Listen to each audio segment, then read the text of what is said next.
What's up guys, Mickle here, and it looks like narratives are changing fast. Over the last few days, I cannot believe how many different pieces of news I have seen linking the international payment behemoth SWIFT directly to Ripple and XRP. Guys, what I'm going to show you in this video should completely confirm that SWIFT has every intention to use XRP in its flows, and I'm going to show you why this is such a big deal for you and me. You guys are not going to want to miss this. We also have some really important information to go over in relation to the SEC's most recent attorney-client privilege claim. The other day we went over the SEC's motion, but I actually found some really interesting documents that I think are really going to show you guys there is a very good chance the SEC is denied in their attempt to apply the attorney-client privilege to Bill Hinman's Ethereum free pass speech. This is really important that we go over this because this is the SEC's last stance to try to prevent these documents from getting handed over to Ripple. We know if Ripple can get their hands on these documents, it is likely game over for the SEC.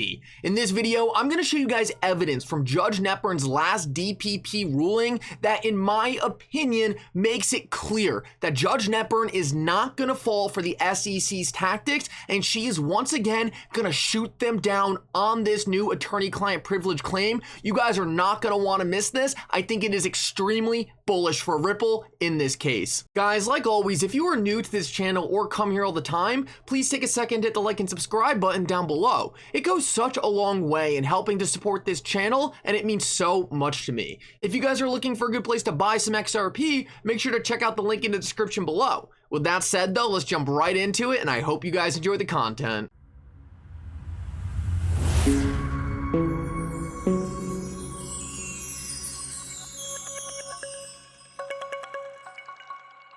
So I'm really glad you guys like the new intro so much. I saw some people saying down in the comments to mix in the old one once in a while. We will definitely do that. I really like that idea, but let's jump into it. And I reported on this yesterday. Documenting Ripple put out, boom, SWIFT is collaborating with Capgemini to use crypto for cross-border payments. Capgemini sees Ripple and XRP as the solution. The world will run on XRP. And right here yesterday, a document out of SWIFT was put out, and it said we're collaborating with Capgemini to explore how SWIFT can interlink the multiple domestic-based CBDC networks emerging worldwide to make cross-border payments with digital currencies more seamless and frictionless.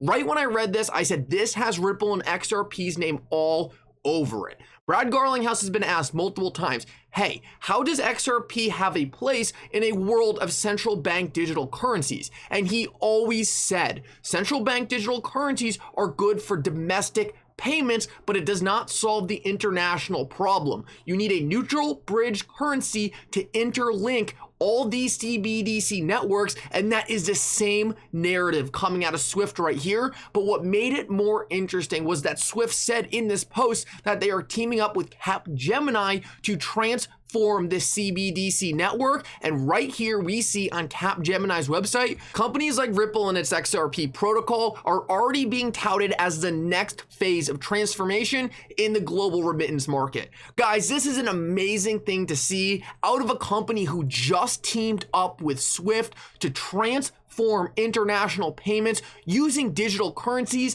and interconnect CBDCs. For those of you who wonder why SWIFT is such a big deal, guys, SWIFT's daily transaction volume, you heard that right, daily, is $5 trillion. Imagine that kind of value flowing over the XRP ledger in the form of XRP. It would do insane things for the price of XRP, but I want to show you guys something else that just got put out today that makes it all the more obvious that XRP is going to be an integral part to SWIFT's cross-border payment solution. You guys are not going to believe this. So this came out today out of Jack the Rippler. Listen up closely because this is huge. I cannot stress this enough. This is exactly what we want to see. There's a discussion surrounding crypto replacing SWIFT. So we did speak earlier where you mentioned that it's not necessarily about replacing SWIFT, it's about complementing it. So let's get some more information on this. Okay. I used to work for SWIFT. I was SWIFT for 20 years, so SWIFT is flowing through my veins. SWIFT is the preeminent messaging system for the financial industry, which covers, say, payments, FX, trade, in terms of securities, etc., Nostra reconciliations, etc. What we're looking with crypto, though, is where SWIFT would have a store and forward system for most of its payment transactions, where you need service level agreements that in a certain time I will do something, the payment turns up at a certain time during the day.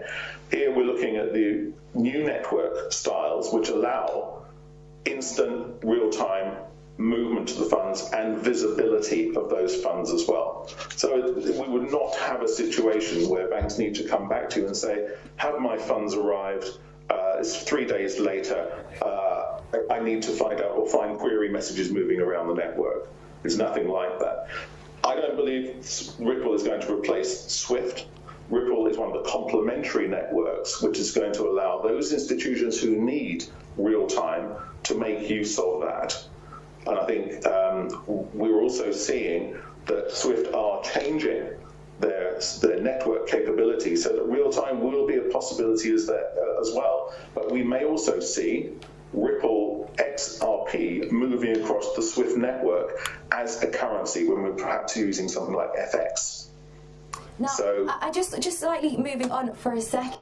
So boom, this is absolutely huge, and let me tell you why. First of all, this guy says he's been working at Swift for over 20 years and he has Swift running through his veins, so he seems like a decently reliable source for Swift's strategy going forward. He says that Swift won't use Ripple for everything, but Ripple will have its purpose, definitely for certain remittance flows. But more importantly than that, he makes it very clear that Swift doesn't necessarily need Ripple. Swift can use XRP on its own without using the Ripple protocol. This is huge because this shows that Swift has every intention to use XRP as a base layer regardless of whether or not they team up with Ripple. This is so monstrous because this shows that XRP has real world use case and real world adoption completely outside of the company Ripple, and Swift can go link up to the XRP ledger tomorrow and Ripple could have nothing to do with it.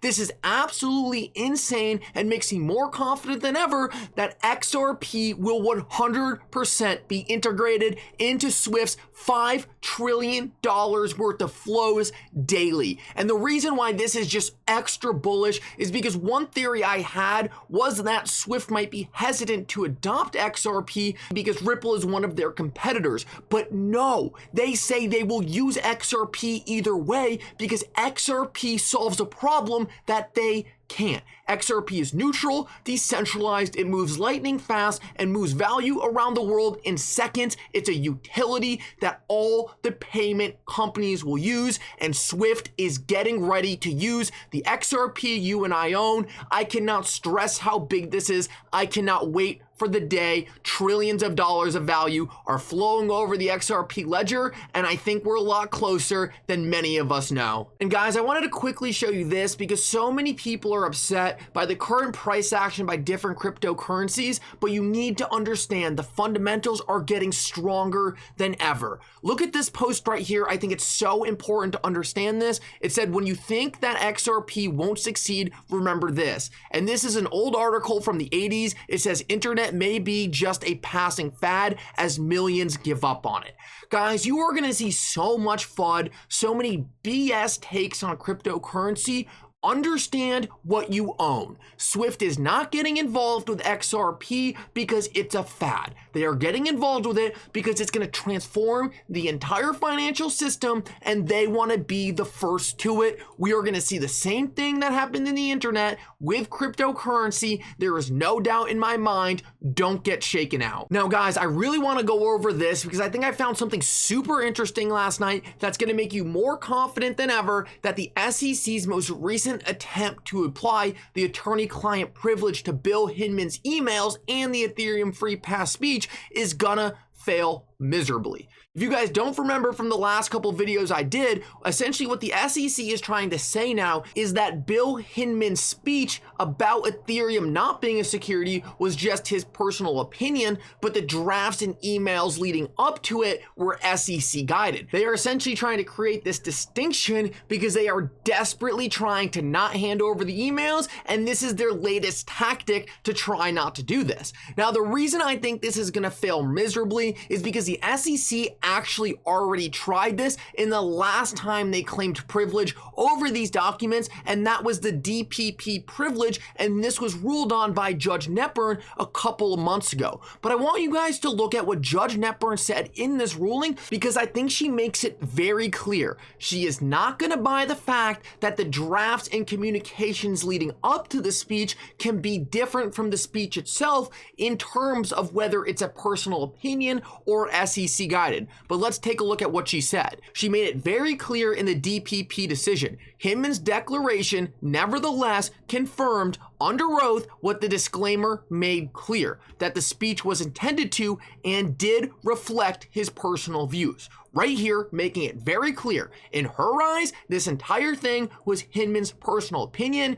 Hinman said it himself in his deposition, and that's what the disclaimer on the speech said. It was his personal view. This is settled. But then take a look at this, because this is gold. The emails and drafts here were in service of remarks that were explicitly not agency policies, meaning the emails and drafts were used to give the speech that was not agency policy, meaning the emails and drafts aren't agency policy either. In other words, only those agency documents that bear on the formulation of exercise, meaning that because these documents were used to draft a personal opinion, she sees it all as a personal opinion. But this last one is amazing. The SEC seeks to have it both ways, but the speech was either intended to reflect agency policy or it was not. Having insisted that it reflected Hinman's personal views, the SEC cannot now reject its own position. The speech was not an agency communication, and the deliberations as to its content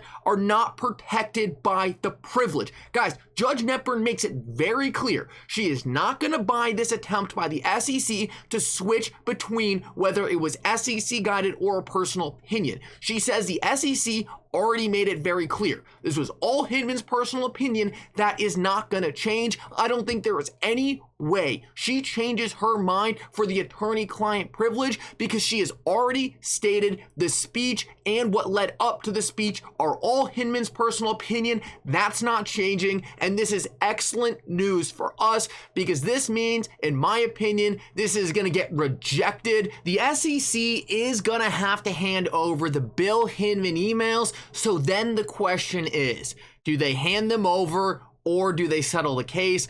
Guys, I have always thought that they're going to settle this case. To this point, they haven't had much an incentive to, because they have been able to just keep on delaying. If they were forced to hand over these emails when they were supposed to, this thing probably would have been settled already. They kept pushing it back. They kept pushing back the settlement. I think they're going to settle this case before handing over the emails, but let's see. First, we need the judge to deny this motion. I think she will. I think it's the right decision. And so far, the judges have not let us down. Let's see, though. Guys, thank you so much for coming. I hope everyone has a great Friday night. But for now, Mickle out.